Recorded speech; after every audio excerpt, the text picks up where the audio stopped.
This woman is being forced to endure what no parent wants to go through. She's waiting outside the hospital, hoping to hear news of her daughter. The teenager went to one of the churches attacked on Easter Sunday and hasn't been seen since. We kept calling her after we heard of the incident, but there was no response. We didn't hear from her even in the night. That is why we came here first thing in the morning.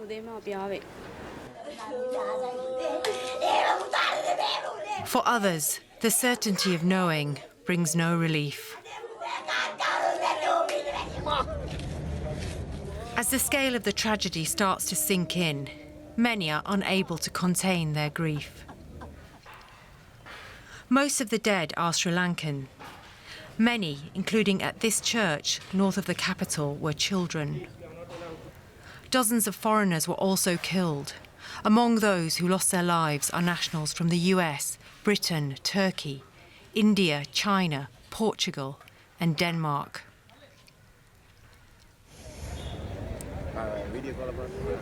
Alongside the sadness, there is also disbelief and a growing sense of outrage.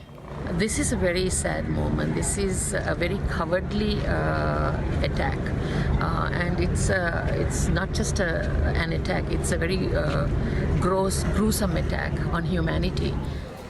In the aftermath of the carnage, Sri Lanka is a nation in shock and looking for answers.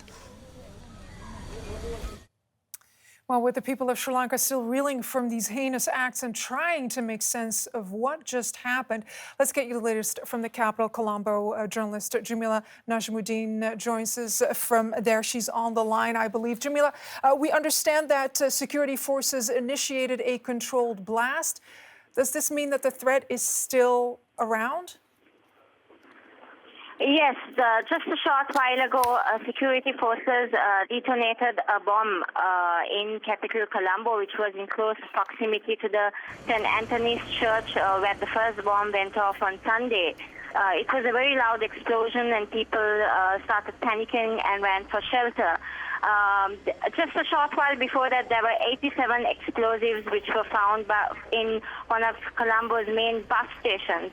And just last night, Air Force found another bomb which was hidden in close proximity to the international airport.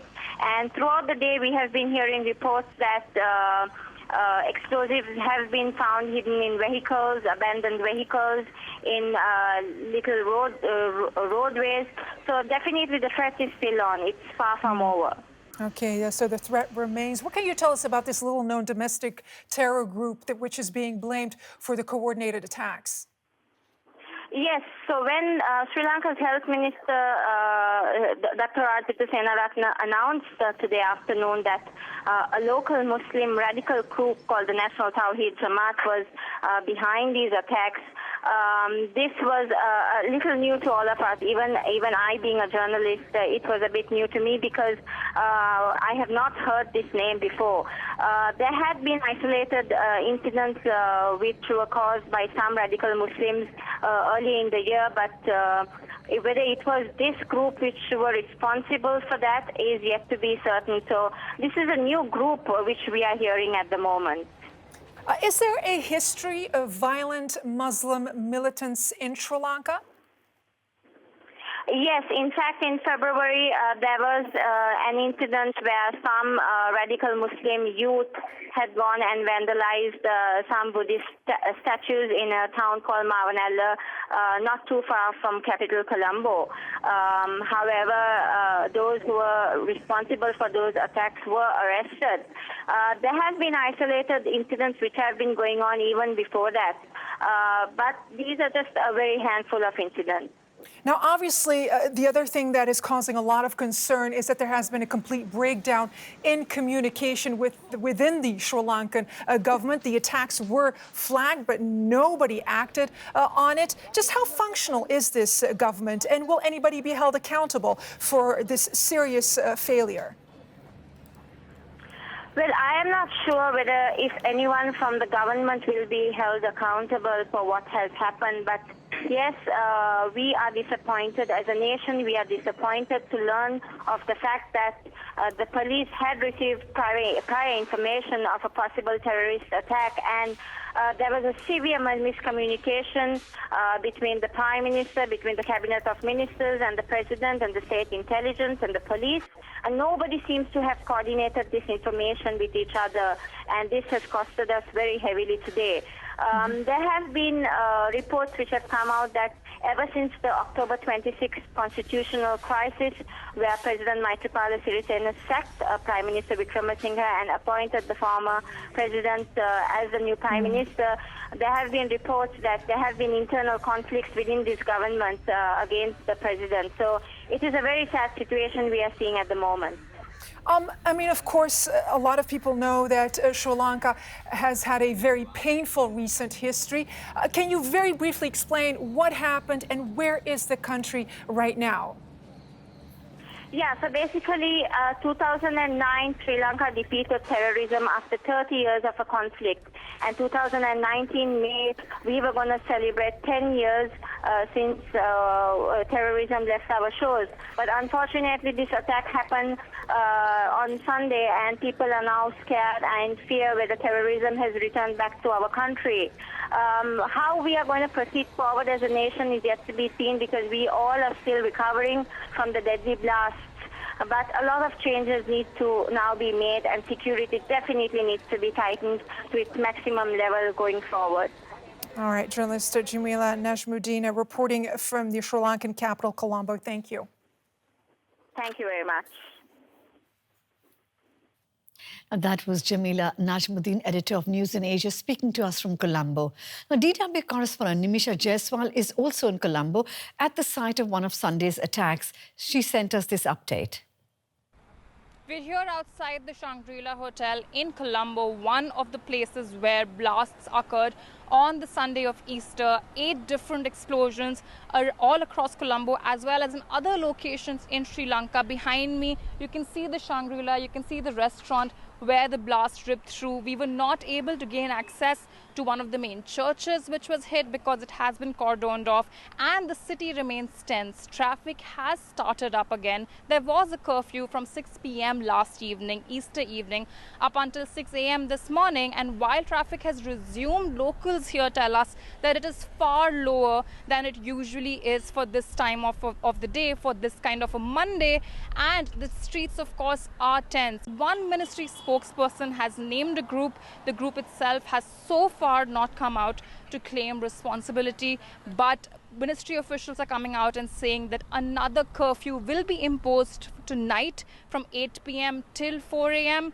A national emergency is also expected to set in tonight, and tomorrow has been declared the National Day of Mourning. At least 290 deaths have already been reported. Dozens of these have been foreigners. Sri Lanka remains tense and the country is in mourning. Well, let me now draw in Tyagi Ruvanpatirana. She is a South Asia regional researcher with Amnesty International. Welcome, Tyagi.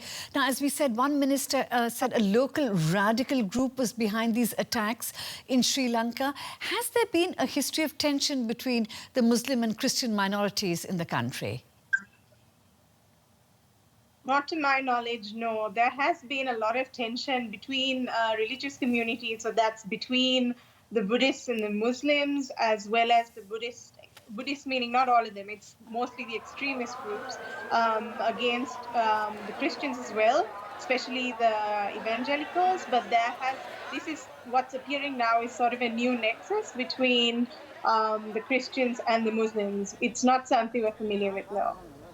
Now, this is the worst violence in Sri Lanka since the end of the civil war 10 years ago. How much of a setback is this for a country which had only recently begun healing after decades of violence?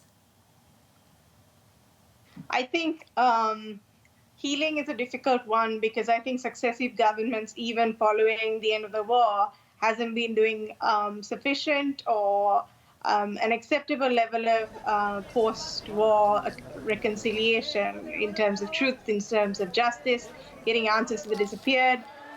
So those issues are still being carrying on. But in the midst of that, I think a lot of the people have just started forgetting what it was like during the war years, the violence. And this is, and the scale of this, it's actually reminding us of what it was like before 2009. And it's really shocking, and it comes as something that's really surprising at this point.